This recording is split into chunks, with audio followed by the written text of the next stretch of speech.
Bonjour à tous. Depuis près de 20 ans, l'emploi et l'insertion des jeunes sont au cœur de son action syndicale.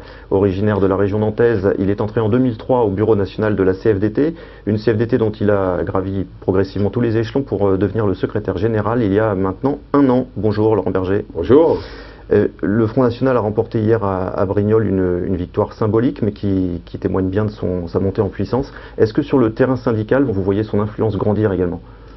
Le Front National, il grandit sur les peurs et la défiance. Et aujourd'hui, il y a beaucoup d'inquiétude chez les salariés et beaucoup de défiance à l'égard des politiques en général. Et donc oui, on perçoit qu'il y a un terreau favorable au Front National. Et donc, il y a une alerte. Le résultat d'hier, c'est une profonde alerte. C'est une alerte pour faire en sorte qu'on amène des résultats concrets aux salariés, aux citoyens. Et puis c'est une alerte aussi pour dire ce qu'est le Front National. Le Front National nous emmène dans l'impasse économique et sociale. Donc c'est se battre sur le terrain du programme, des idées, et cesser de crier au loup, mais aller vraiment sur le contenu et... C'est montrer les résultats que l'action syndicale ou politique apporte aux salariés. On peut parler des retraites, on peut parler sur le terrain de l'emploi où on arrive à faire des choses intéressantes. Et puis, c'est montrer en quoi le Front National est un danger pour notre société, mais un danger en tant que tel pour l'économie et pour les salariés aussi. Mais est-ce que localement, ponctuellement, vous voyez des militants du FN à la sortie des usines distribuer des tracts, faire de l'entrisme? Est-ce qu'on en est là? C'est sûr que le Front National a investi le terrain social. On les voit de temps en temps aux portes des entreprises, souvent avec un discours extrêmement démago, parce que le Front National n'a pas de programme crédible. Tout le monde le sait, donc il faut le dire. Il faut que les politiques, les syndicalistes, soient bien sûr sur le terrain des valeurs, mais aussi sur le terrain concret de ce que n'apporte pas le Front National. La difficulté pour vous, c'est que quand on regarde les propositions économiques, sociales du Front National, elles sont assez proches de propositions que pourrait formuler un parti comme le Front de Gauche, par exemple. Oui, le Front National essaye d'avoir un discours passe-partout, simpliste, et ça prend. Alors ce qu'il faut, c'est démontrer que la sortie de l'euro est une impasse économique. Si c'est une impasse économique, c'est une impasse pour l'emploi. Il faut démontrer que le discours sur la situation de l'emploi n'apporte rien. Mais ça, c'est du rôle du politique. Je le répète, hier, le résultat, c'est une alerte profonde.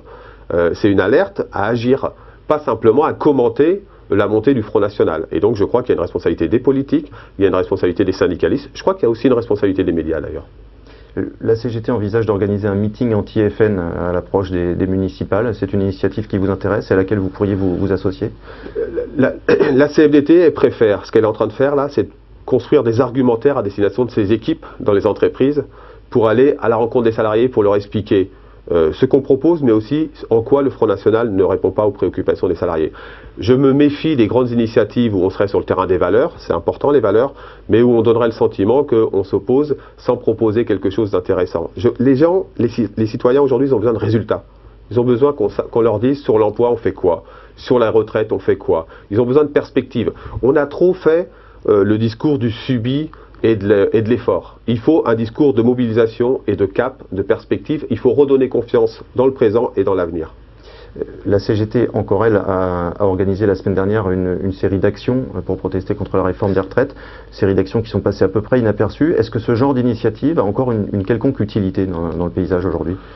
Bien sûr que l'action syndicale, ça va jusque parfois à la manifestation lorsqu'il y a besoin de le faire. D'ailleurs, je serai demain avec les salariés d'Alcatel et puis dans la semaine avec les salariés du Lutetia pour dire qu'il faut se battre pour l'emploi. Mais sur la question des retraites, je crois qu'il y a deux types de syndicalisme. Il y a celui qui consiste à contester sans avoir apporté de proposition, et puis celui de la CFDT. Nous, on s'est investi dans la concertation, on a obtenu des résultats. Donc l'action syndicale, c'est un tout. C'est s'opposer quand on n'est pas d'accord, mais c'est aussi proposer, négocier et puis s'engager. Le prix à payer, c'est qu'un syndicalisme de proposition, c'est également moins visible. D'où cette sensation, justifiée ou pas, que la CFDT est moins présente aujourd'hui dans la semaine dernière, on a réuni plus de 5000 élus d'entreprises, délégués du personnel, CHSCT, etc., d'entreprises et des fonctions publiques à la porte de Versailles. C'était assez visible. Et ils sont visibles tous les jours dans les entreprises. Le rôle d'un syndicat, c'est être auprès des salariés, et c'est ce qu'on essaye de faire à la CFDT. Il y a des thèmes sur lesquels on vous entend peu, on vous voit peu, c'est les thèmes liés à la politique industrielle. Je pense aux chantiers industriels industrielles qui ont été annoncées ces dernières semaines, également aux ambitions qui ont été affichées la semaine dernière par Anne Lauvergeon. Est-ce que vous vous associez à ces travaux de prospective?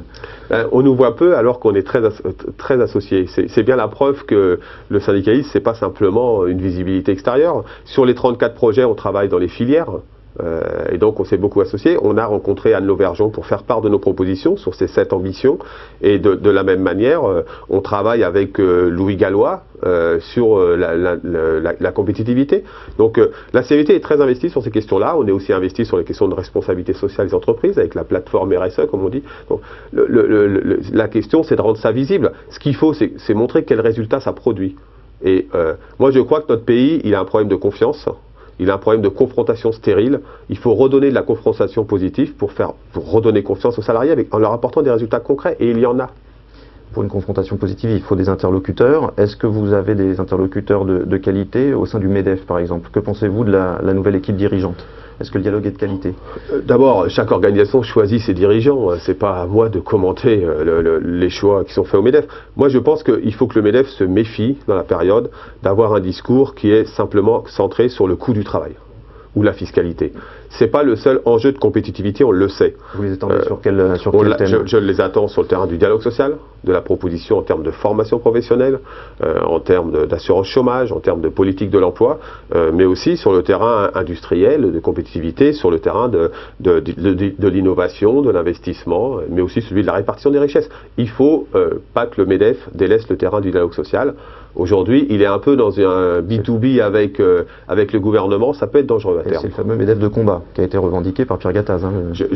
Le combat, celui de la CFDT, c'est l'emploi. C'est l'emploi, c'est le dialogue social, c'est la démocratie. Ça ne peut pas être simplement la posture idéologique et la contestation. Attention à ce que le MEDEF ne tombe pas là-dedans. Merci beaucoup Laurent Berger, à bientôt. Merci à vous.